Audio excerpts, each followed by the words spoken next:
Hey. Hi, honey. I don't know what happened there. I just kept saying sorry, you weren't there. So. Yeah, no, the power, the bars went down and the reception just went down. So I had to wait for it to get service again. Yeah. No, I know. Listen, I know I'm belaboring it because I got nothing else in my head, and everything is bad.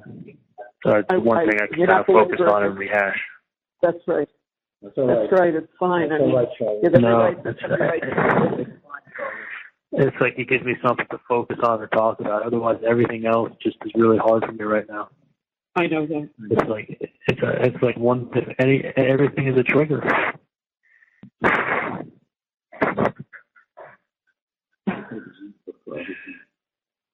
Oh, I don't even know what to say.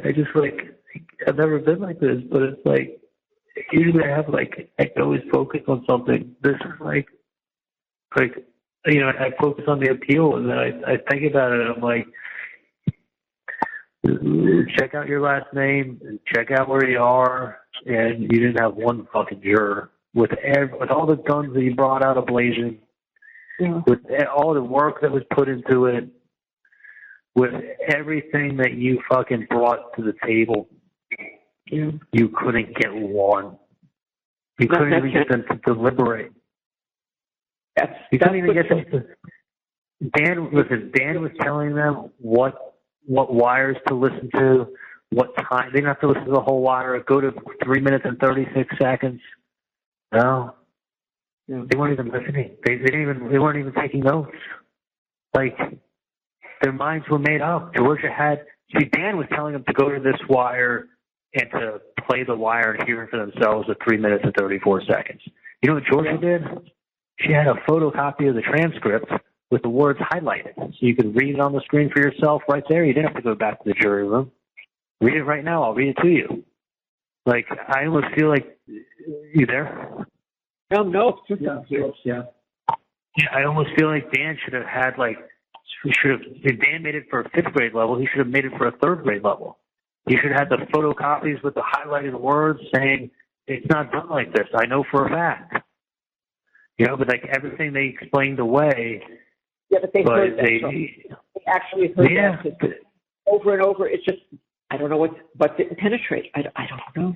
I think the case got dumbed down to she's showing up at the scene of the crime.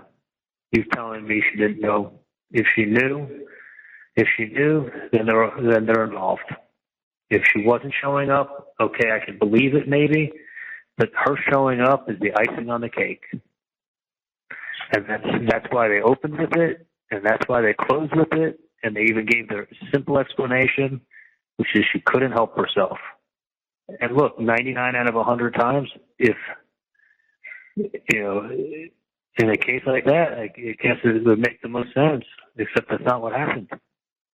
No. But I think the jury could grasp a hold of, between that and the TV, they had two things that were coincidences that you really don't have explanations for. Yeah. And it was the day, and it came up the day of the murder and the day of the bump. Why is everybody talking TV talk? And the TV joke ties it all in. 1, 2, 3, and then she's showing up at the scene of the crime. She wasn't. I had somebody ask me that a couple of years ago. It's like, did that really happen? I go, trust me. Nobody knew. She showed up. They're like, man, that's 1 in a million. Yeah.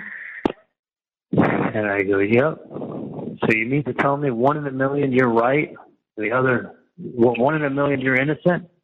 Even if you say it's 1 in 10,000, now you're starting off the debate saying, listen, 1 in 10,000 times I'm right.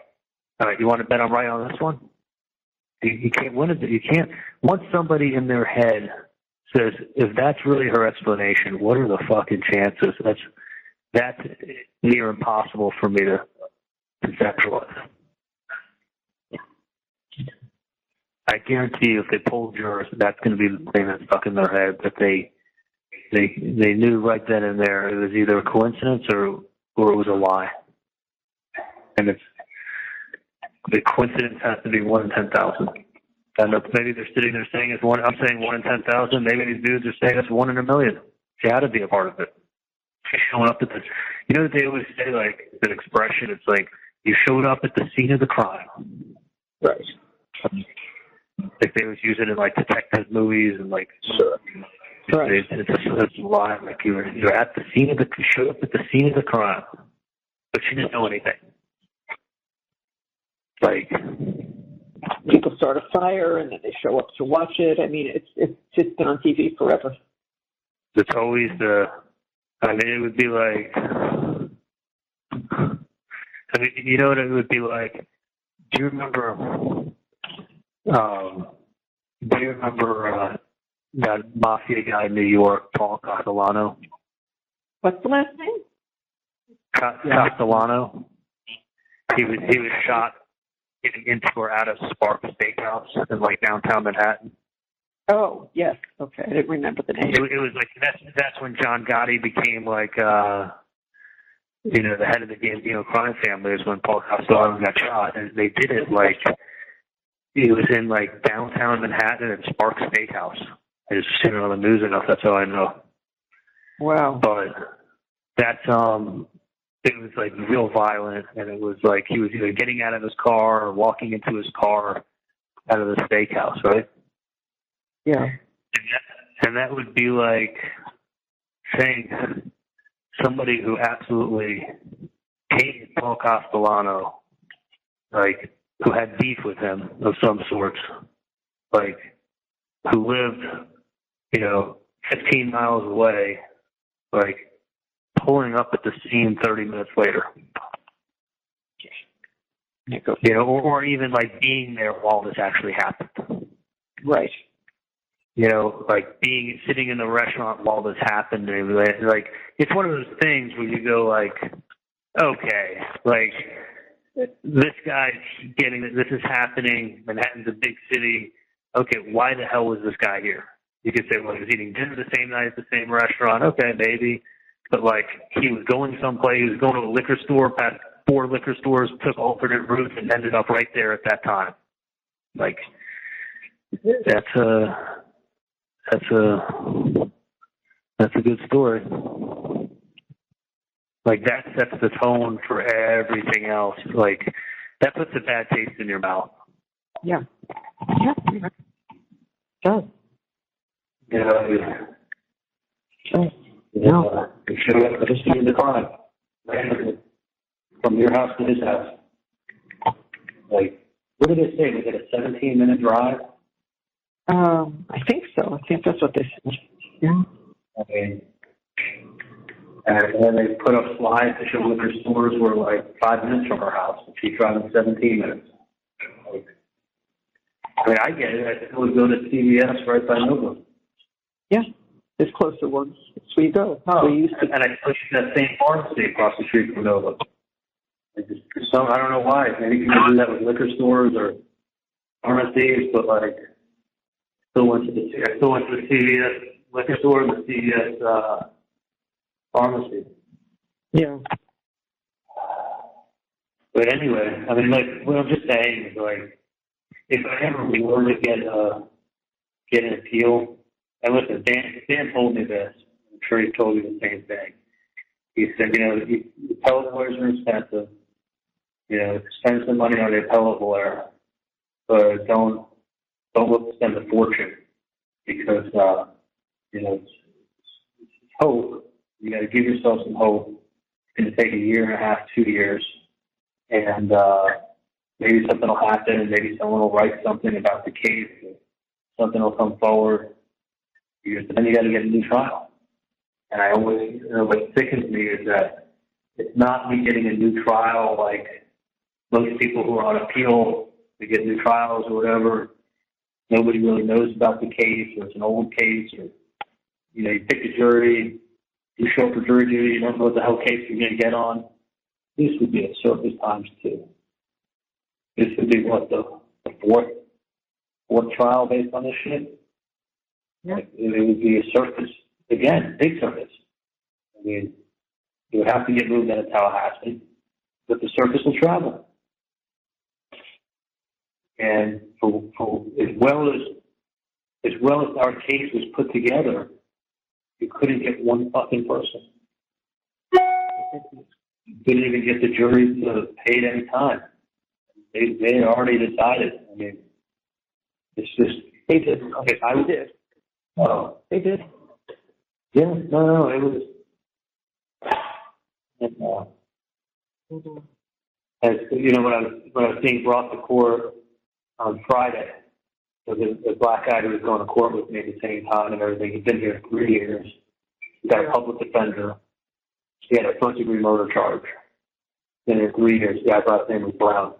Yeah. And I was in my cell. He was in his cell, and I was eating lunch. It was on Friday, and we were talking from the cell to each other for a few minutes. And he was real nervous because the jury was deliberating.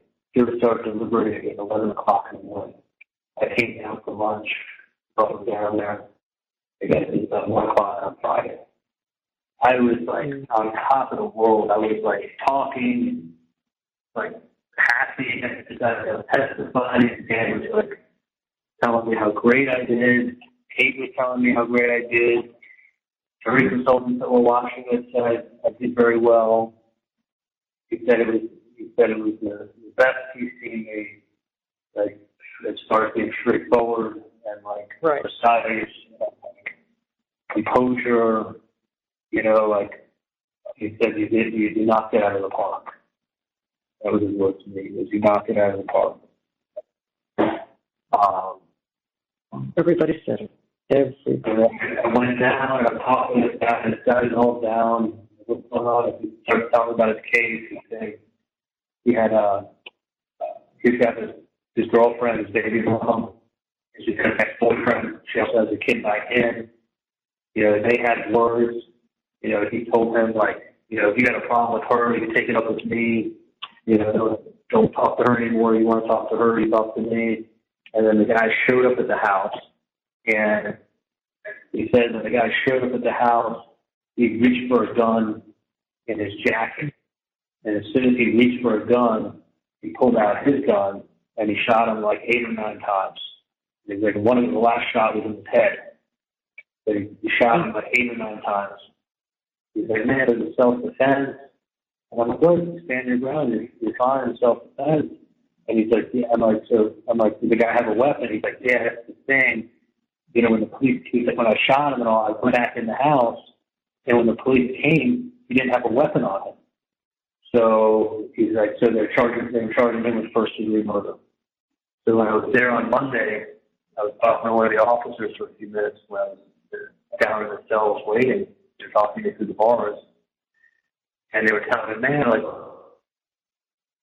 honey, 8 or 9 hours, so like 7 or 8 o'clock at night from 11 in the morning, and he was charged with first-degree murder, and they acquitted him. And I'm like, all 12 jurors? He's like, yeah. I was like, all 12, because the kid felt too tired, and he walked out of the courthouse. He was in jail for 3 years in Leon County, and had a first-degree murder charge. And I was driving him in the police now.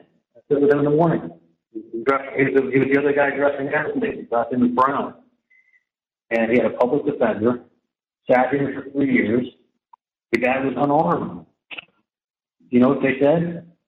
They said he shot him, and then after he shot him, he went in the house and called 911 to call the police to tell them what had just happened, and that somebody from the hood must have come over and taken his gun off of him. But he had a gun when he shot him.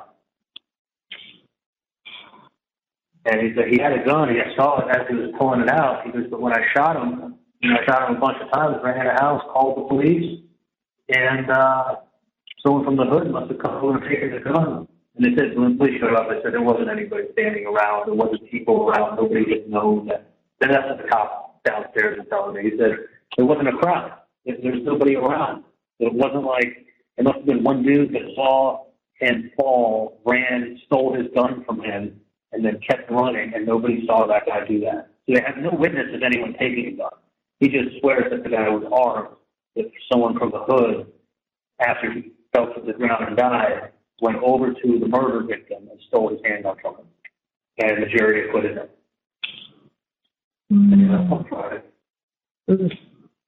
12 people. And when I was talking to him, man, he was so worried. He's like, I only got 2 black people on the whole jury. He's like, I got 2 black women, that's it. Because everybody always says they want black women on the jury. Right. And he's like, I only got 2 black women on my jury, man. Like, how many you got? 4 of them. And he was like, oh, man. He was like so jealous of them. And he was a black sergeant. The guy was a black guy and served as a sergeant in the U.S. Army, retired after 20 years, and then worked for the post office. You know, I wouldn't be surprised if he was sergeant was like the leader. You know, and sitting there and saying, you don't show up at the scene of the crime unless you're in town. One thing to call it a restaurant. It's another thing to do like a route on the way to a liquor store that's totally out of your way. I mean, look at how big Tallahassee is. Look how many different directions. Look how many different streets she could have taken to fucking get there. She was turning down trespass. Like, you know, was she going to pick up a bicycle? Was she going to pick something up? No, she was turning down trespass at 12:30. Unexplainable. And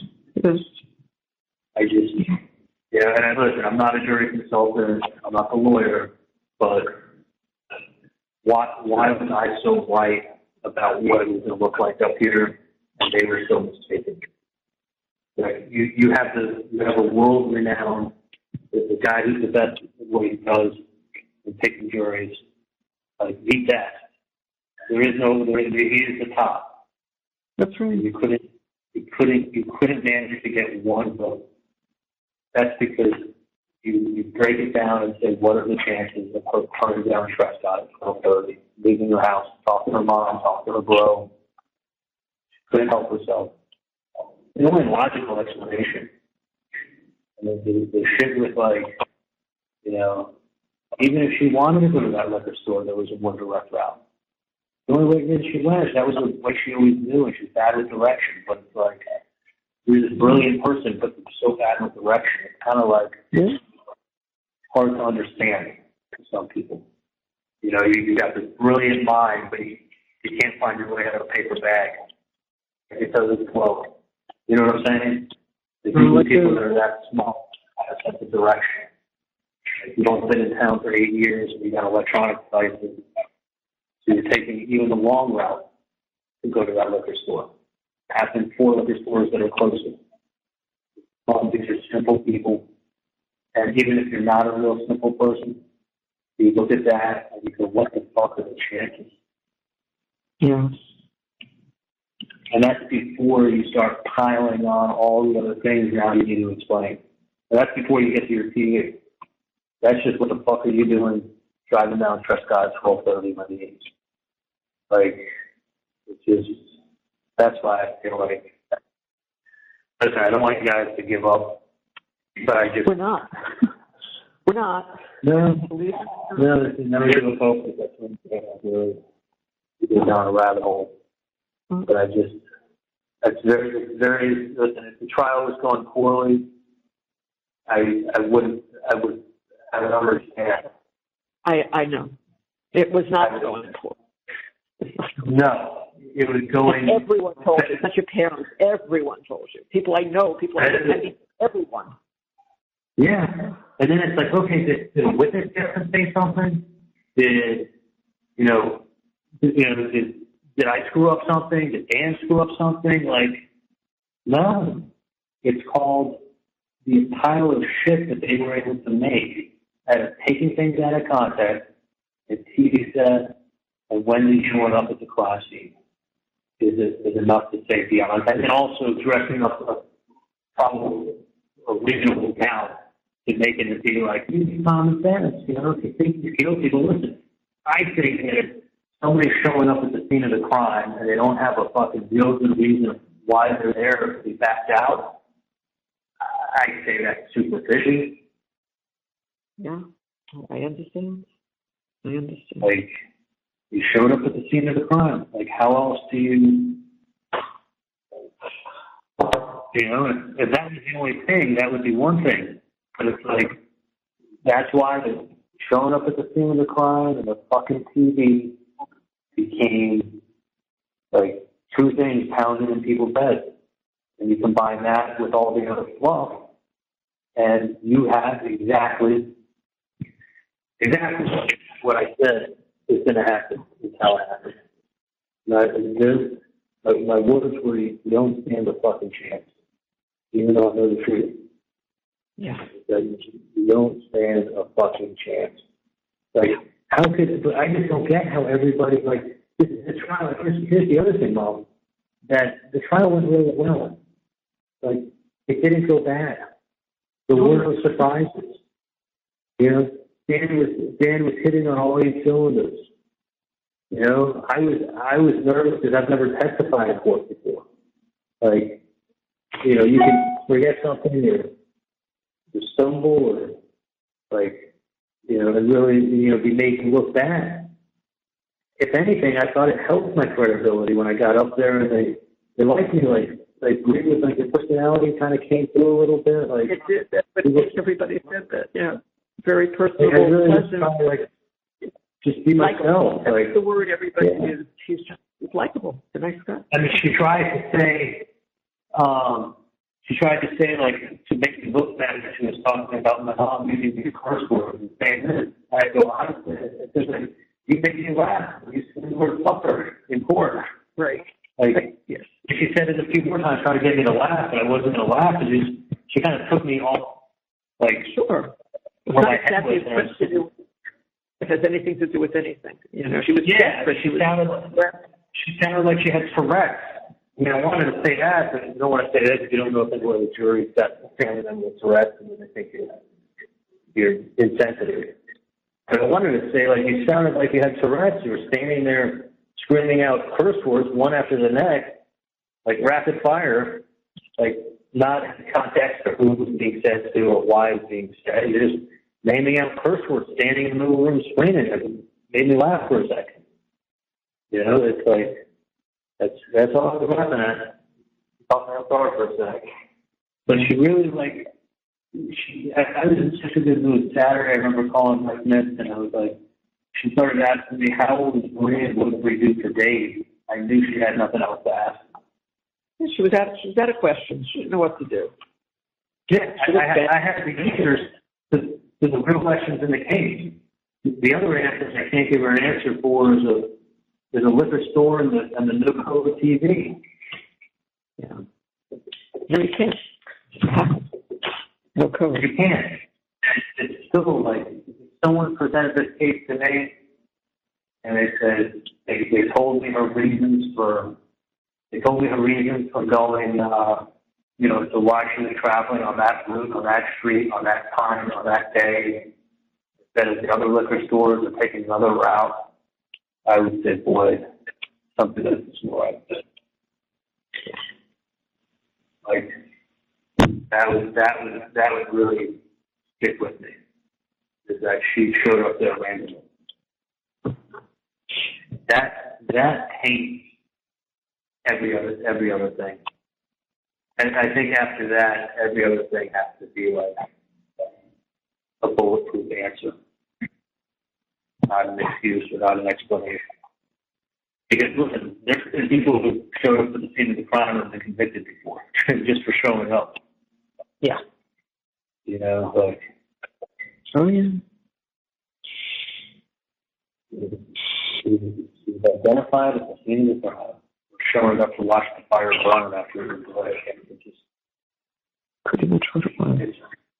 It's not a 1 in 90. It's not a 1 in 100. It's not even a 1 in 500 for showing up at that date and that time. It's in the thousands. Yeah. And that I can't debate. No. I know. Nobody could. Not unless she goes, oh, I go there every week to go to that liquor store, and that's how I go. Like, when was the last time you went to that liquor store, Wendy? Probably when she was married. Yeah, a long time ago. I think so. It's been 3-4 years, something like that, right? So one time in 3-4 years, on that time, on that date, in the thousands. So, if they don't put it this way, to dummy down the case entirely, if they don't buy her explanation 100% on that, it really casts out on a lot of other things. Well, that's what happens. If they don't buy one thing, then they don't believe anything. It's a big thing. You got to understand. Now they have her at the scene of the crime. If she didn't, she could, because she had prior knowledge, you almost have to assume that I was guilty. Yeah. Like, that's it. And that's why, like, before I came up to Tallahassee and everything else, I was like, my gut told me Roman's going to be in North Carolina one day. And I'm going to be dealing with shit. I saw it all, like, literally, like a freight train. I don't know what it seems like. What's that? I said that's kind of what it seems like. It's just, you know. I'll never forget when we went for a walk and I was standing in the middle of the street. Yeah. You were like 6, 7 months. Oh yeah. I do. That was exactly what you said to me. It was 6 or 7 months. Yeah. And then I saw that, and then when I came up here, like, took a while to get the discovery because they were in trial with her, and that was right. That was a good thing. So that went to June. In June, July, I was kind of just getting started with stuff. And we really didn't start until after my bond hearing, which was July 29th. No, that was my bond hearing. That was like my first case. I had an appearance on July 29th. And that's it. And I went to court then, and I remember saying to Dan, like, you think we could do it? He's like, well, I think we could probably get the case done November or possibly December. He's like, November, Thanksgiving time's not a good time for trials because nothing happens in December. And the case doesn't really, doesn't pick up until the second or third week of January. He's like, so we'll have it set for January. So I'm thinking, like, all right, I'll be here till February. That's going to suck. And then when we got to December, we said, let's set it for April. Let's set it back for April. Like, we need a little more time. And I was having a rough time in here in January and February. And then Dan's like, you know what? Like, we could be ready in April. He's like, we definitely would be ready in like June, but we can't take a chance. Like, we've come this far. Like, why tell them like June when we may need more than those 8 weeks? He's like, we'll definitely be ready in July. Definitely ready in July. I'm like, all right. So we tried July, but they had a case in July, and then both prosecutors were taking vacation in August. And then in September, the judge said that he had a prior engagement to it. Right. And then when I appeared in August, the end of August 25th, I think, I had like a whole countdown thing on my wall. I had a calendar, keep track of the days. Like, you can see every month I drew out like Sunday to the left. So Sunday, Monday, Tuesday, Wednesday, Thursday, Friday, Saturday. And then I hand wrote the days in on the wall at pencil. And then like every day I put a check mark on it. And if I worked out, I would circle the date. So that was my like working out, what they mentally fit, physically fit, doing my little yoga class with everybody at night, workout class with everybody at night. Like eating my food, reading everything on the trial, reading all the transcripts, all the depots. Like, I really, and it's hard. With ADD, it's hard for me to concentrate anyway. And it wasn't exactly a study area. No, I'm sitting on the edge of my bed. I don't have I don't have a chair with a back. So it was hard for me to study. To be honest with you, it's hard for me to focus. I didn't realize how bad I had it. It was hard for me to focus and read, and I did it.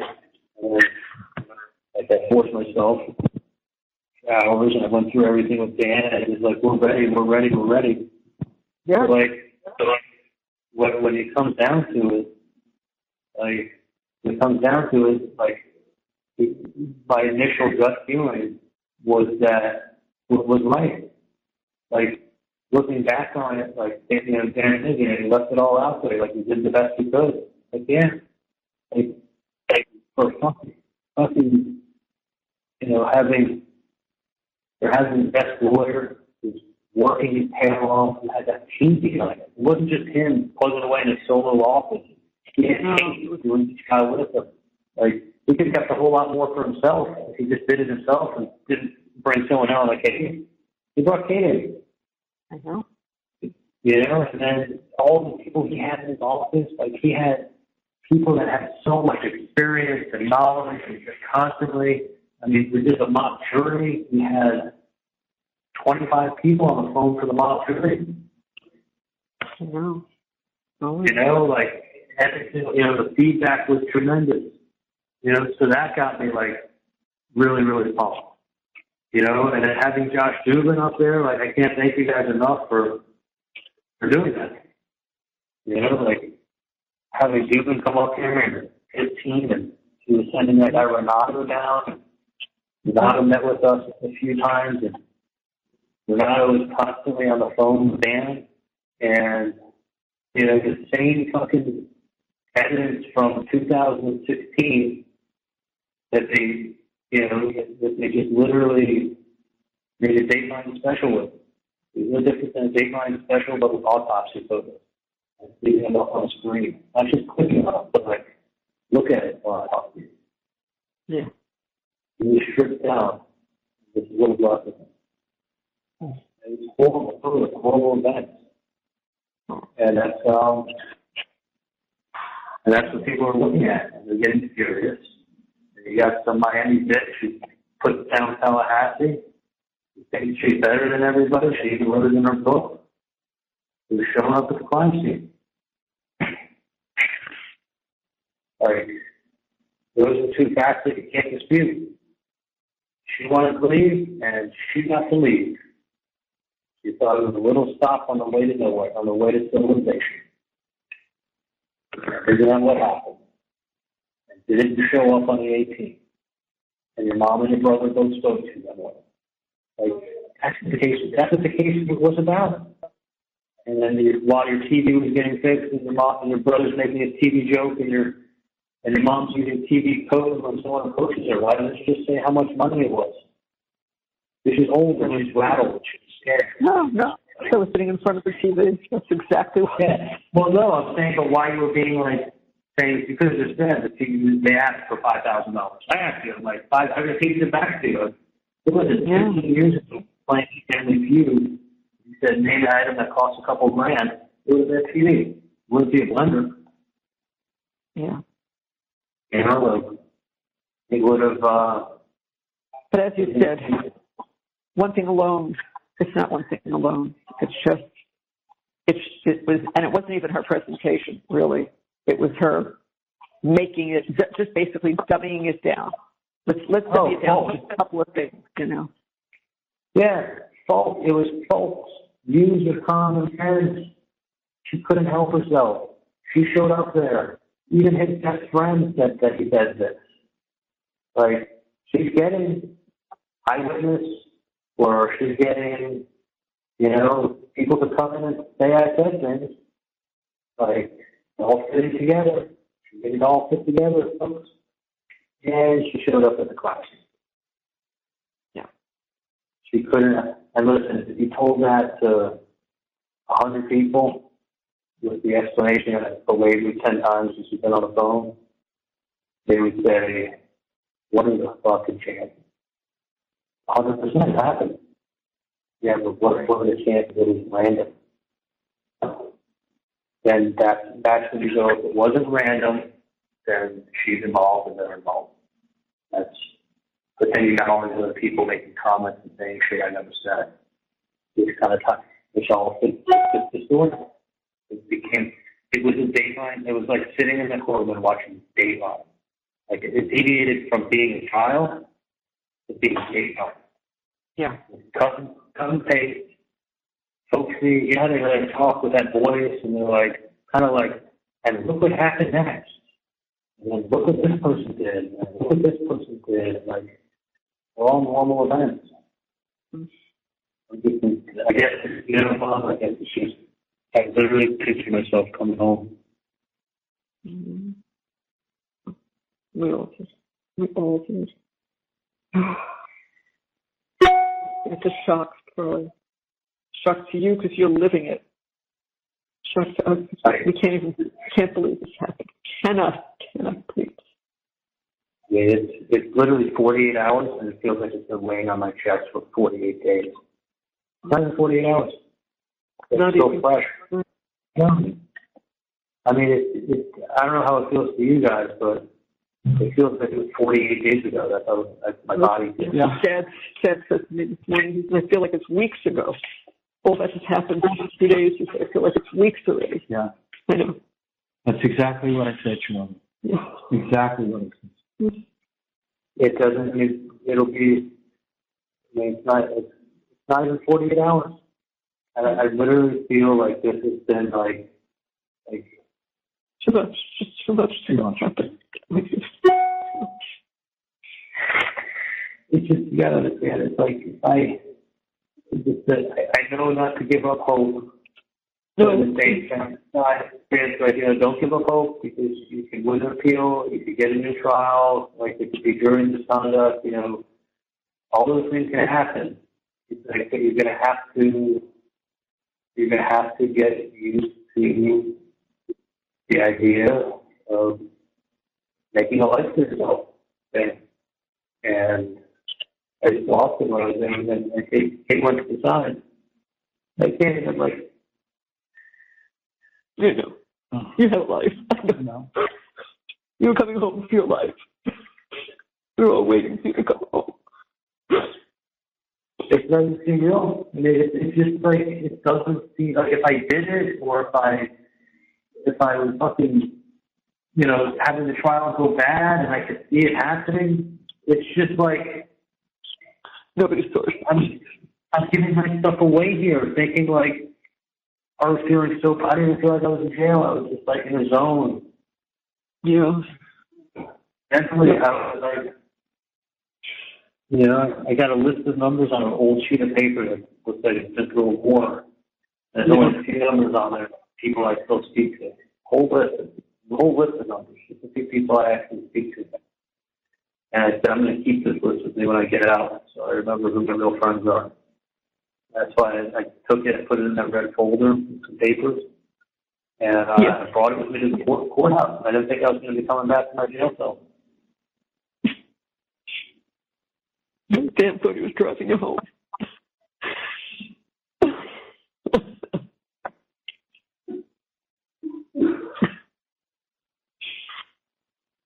I just, I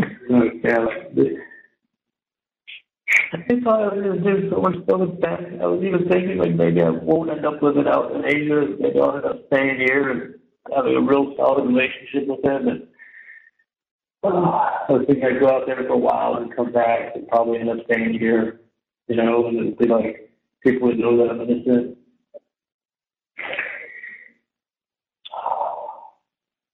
None of this seems real.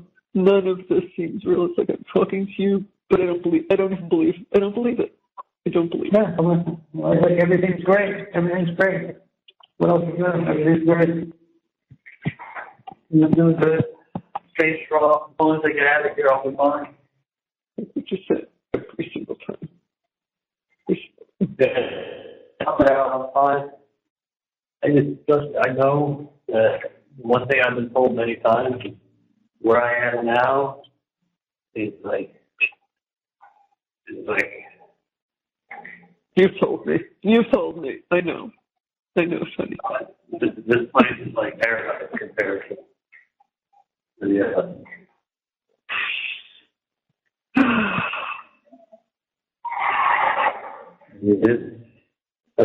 good feeling that if there is a protective bench, it's all general people that have that same custody level. They gotta have one of them Florida where, it's one area that they keep a general population group that they can't mix with other people. The other thing I hope to God is that they have in-person contacts. I hope so. I hope so.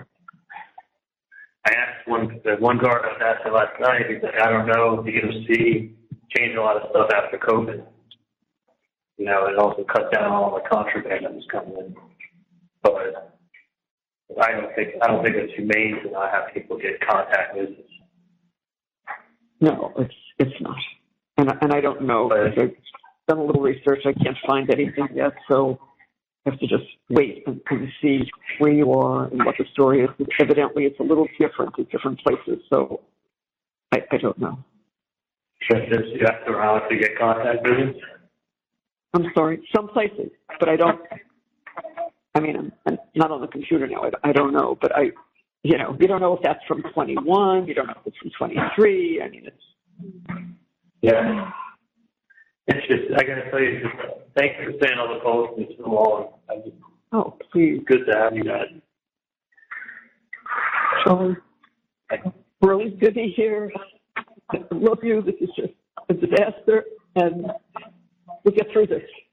We will get through it. We'll get through it. We have no other choice, right? Just no choice. Right now, this is it. Yeah. The rest will deal with it. I know. No. I talked to Ramsey this morning a little bit. It was nice. He picked up the phone right away from me. I talked to him for a while. He was shocked. He thought I did fantastic on cross-examination. He didn't see Dan's whole thing with me. People just want to see cross. They always expect their attorneys throwing softball questions anyway. So it's like, let me see what happens when he gets cross-examined. That's really what you want to see, not when your own team asks you questions. They figure you already know what's going to ask you, even though I didn't. He's fantastic. He's like, look, you just went over it and you're like, how big of a case it is, and how much publicity there is, and how it's a small town, and they made a point to show that your sister thought she was better and shitting on a small town, and she showed up at the scene of the crime. I guess that right there is enough to convict you. They were showing that, like, when she was saying that she didn't mind living in Tallahassee, they made her out to be a liar. She accepted it, and she was building a life for herself here. But they made her out to be a liar on that. That's why they were questioning her about her book. Her book was about her and her family and her feelings. She put it in writing. That's what an author does. They foreshadow. And her foreshadowing and her showing up is borderline unexplainable. Her explanations, whether you're talking about the route or the location, doesn't hold water with wanting to go to a liquor store. But it only does if you realize the chick doesn't drink. The last time she went to a liquor store, she had to go to the party that night, and she was picking up the bottle on the way to lunch. She went the way she always does. She was talking on the phone. That's what happened.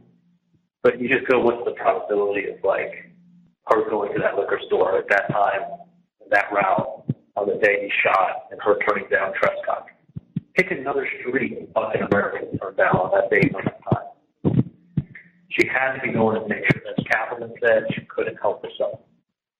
What do you think? Who do you think explanation sounds more logical?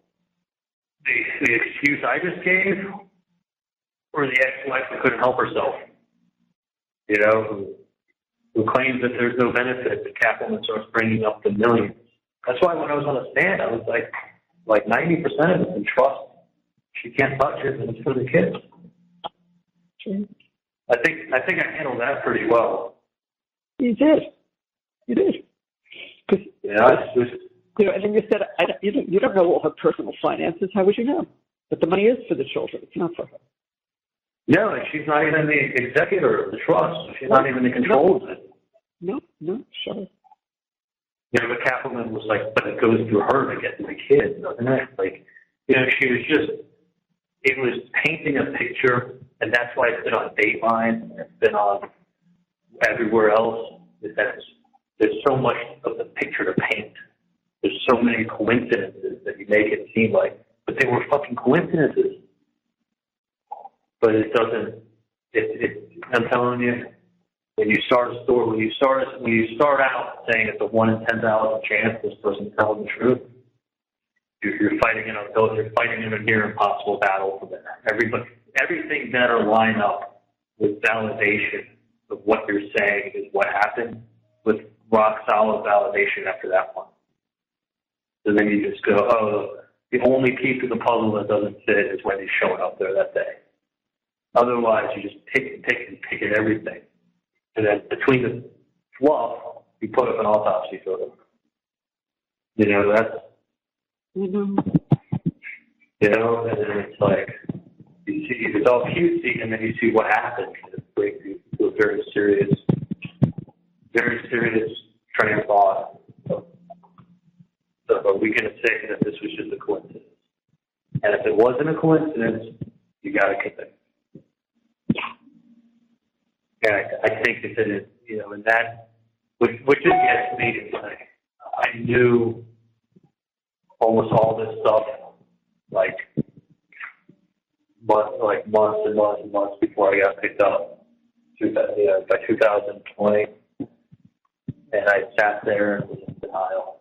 I mean, I do, but I was like, I let myself get talked to by other people who at the end of the day, you know what I mean?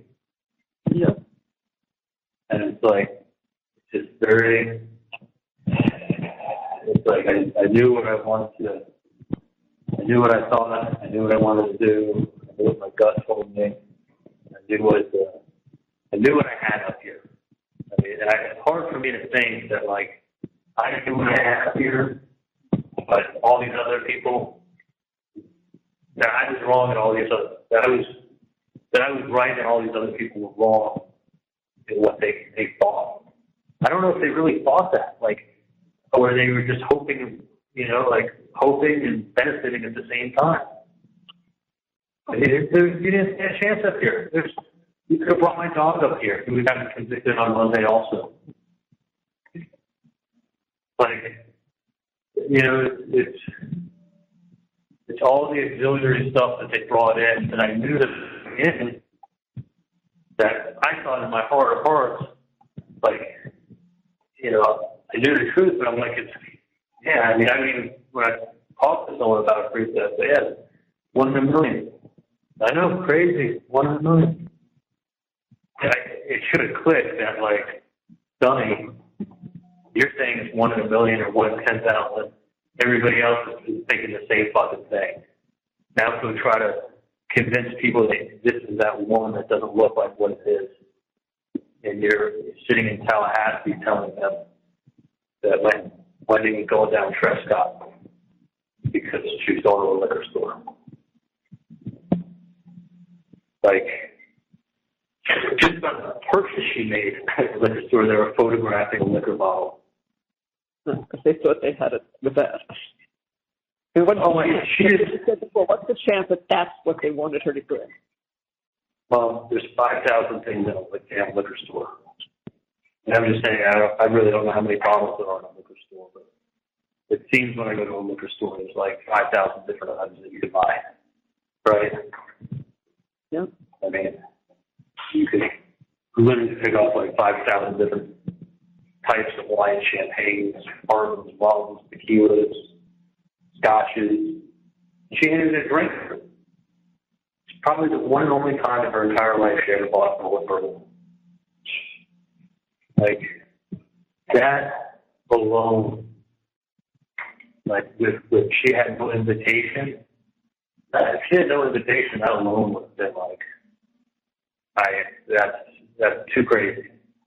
Yeah, it is. Driving down Trescott to buy a bottle of Ford. That's enough to get you convicted right there. Showing up at the scene of the crime. Criminal one. Like they do on TV. Criminal. Oh, listen. When Ryan when Ryan stopped staring at work, brought that girl, had that girl stand, like slow down and stand next to him for a split second as he was loading up his car and took photos of him, mailed it to Talia. He was showing up at the house, helping them, comforting them, finding out what they thought. He was right there in the thick of it because they didn't know it was him. Ryan helped them get the private investigator to look into things. Darren's talking to the private investigator, telling Ryan what the PI is saying. He didn't realize that he was talking to the guy that set up the photos, wrote the letter, stole his best friend's money, got him to hate his best friend, and it wasn't working enough, so he had to put the last nail in the coffin. I mean, it's one of those that had to be me. Had to be. By the way, if you picture, like, just to give you an example, that would be like the same date and time that those pictures being taken, that Ryan sitting in the parking lot and taking those pictures of Darren with that setup girl. That would kind of be like me driving 10 miles out of my way and stopping off at the Publix in that shopping center, and my phone pinging off that same tower, and then me going home, and then me saying, I was never in that area, and being like, oh shit, I was in that same parking lot on that same time, on that same date. Like, that would be pretty suspicious. You know, I'd be like, well, how many Publixes did you pass or routes? It's like, what the hell were you doing there? At the same time this is going on? Like, that's, something was happening. Oh, yeah. You know, like, I wasn't Publix at the same time. And that would have been, like, unreal. Like, but that's where coincidences happen. I could have been at that Publix. I don't know what day he took the photos.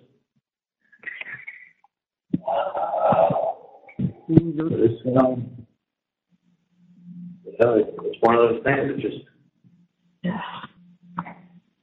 I'm not asking Dan now, but in a couple of weeks, I'm going to ask him to look into that for me and follow it up with Ramsey.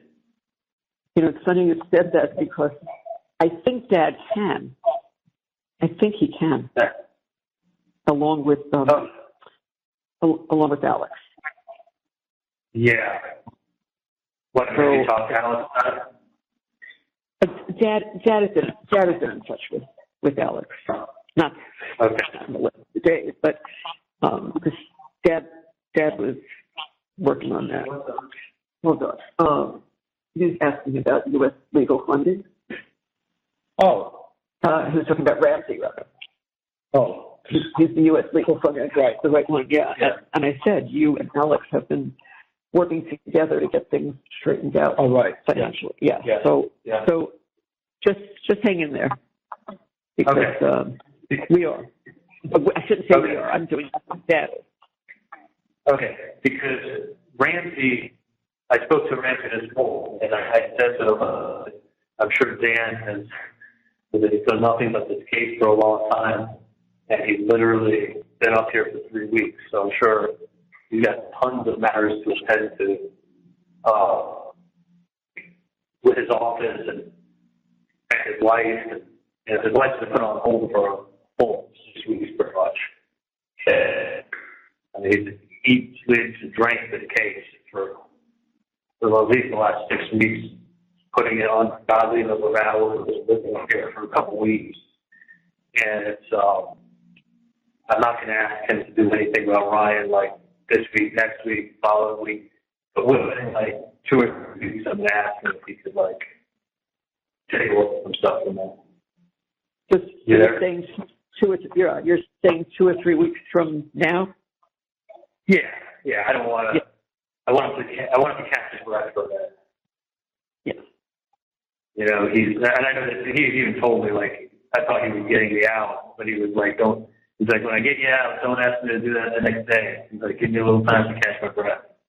I know. I think he needs a little more time to catch his breath in this one. Yeah. Oh, believe me, I would not. The The only thing I bother him about is just to ask a question like for you earlier or whatever, to text him a quick question. Otherwise, I would not bother him. I know it. No, he's beside himself. Not as beside himself as I am. You know, like, I mean, he knows. Like, I asked him. I said, "What do you think's gonna happen with Katie?" I said, he goes, "Well, I don't think they promised her or anything, but you know, they may give her, you know, a 20-year sentence. You know, they may say you got to do 15, 20 years. He goes, but she's been in there for 7. So if you have to do 20, you get 85%. If you have to do 20, you have to do, you get out of 17, and then he's already been in there 7, over 7. So she'll be, so if she gets a 20-year sentence, she'll have 17 years, and then over 7, she'll have 9 years and change. She'll be out." Dad just walked in. He didn't know what I was talking to you about, but yeah. But he just saw what I wrote down, so he knows that he's working on that. Okay. I mean, don't stress yourself out with it now. I mean, but, No, not, but then, not right now. yeah. Give him a couple of course. Yeah, but I'm saying within the next couple of weeks, we'll get the ball rolling with that. Yeah, absolutely. Now, as far as like, give yourself a little break too before you go over to my house. I'm not running over there now, Shelley, because there's no need. Janice is taking good care of Buddy. There's nothing I can do right now, and I'm not running to put the house up for anything because she needs a little time.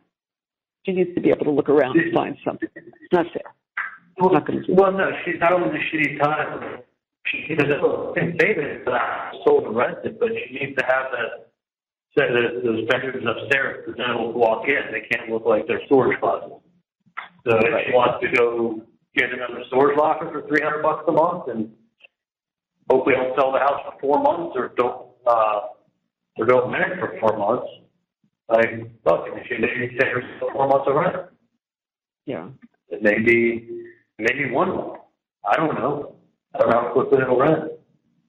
I just know that, like, I designed that backyard and everything was kind of like that was like me putting my stamp on it and everything I did out there. Yeah. You know, like, it doesn't feel, I feel like I'm in a fucking, like, trapped in a movie on TV. Like, I've been here for over a year and a half, but it's like,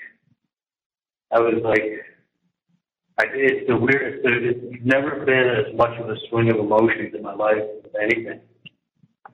Like, I mean, like I said, I'd rather. I know what you'd rather. It's, you know, it's just have regret about so many things. That I also have sadness on so many different levels.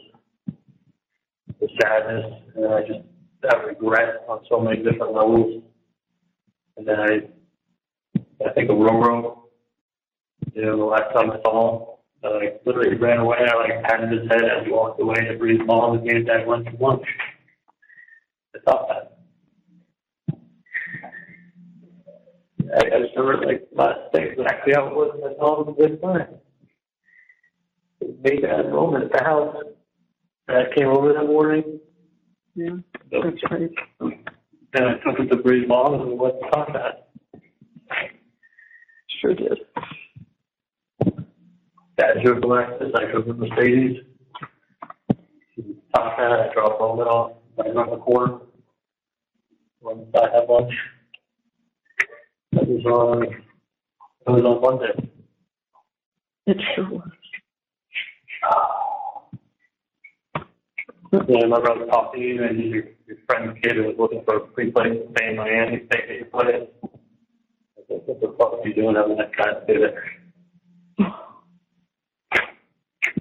it's Thursday, 21st. I literally, when I called out to this number I have on my phone, I thought it was a neighbor of mine calling, or somebody, maybe an old friend who was trying to get into my backyard, or a neighbor of mine calling to tell me, like I said, the 2 missed calls I had were within a minute of hearing all the noises on the side of the house, the glass breaking. So, like, I had to be someone calling to let me know what's going on. Like, just, had to be a neighbor of somebody seeing something and calling and letting me know. And I'll never forget, he's been following me. He's like, "Hello, Charlie?" And this is after I went into the bathroom, so I look out the window. And I opened up the window, and I was like, yelling out, like, "Everything okay?" And then they responded to me. And it was like, you could tell all the car engines were running, and like there was all these people everywhere. And the guy goes, "Charlie, this is Agent Sanford with the FBI. We're here with FBI SWAT." And now with their hands empty and up in the air. My words to him were, "Are you fucking kidding me?" It was like that. I really thought I had a burglar. There was something unrelated to this. It was like out of a movie. I was like,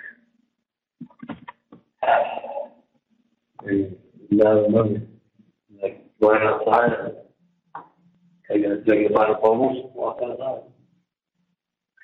Kiss the water. Walked up.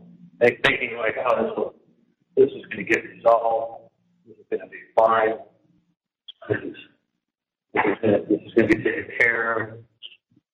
We're going to be fine. We're going to get through this."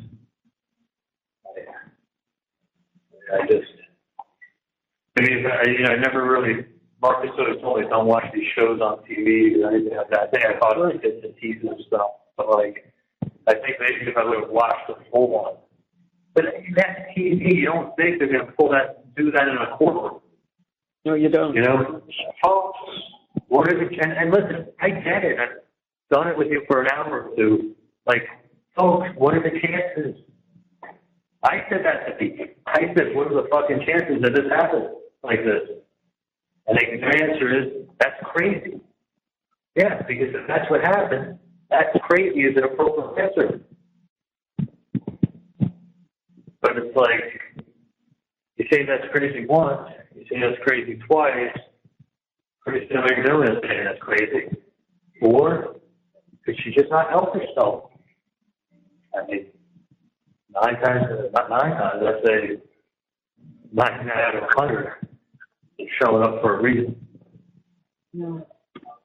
Taking a shortcut, a long cut from 10 miles away to pass by and see what's going on.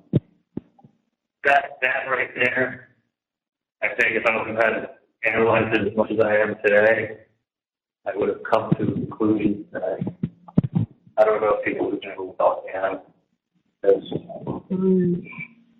But it is. Yeah.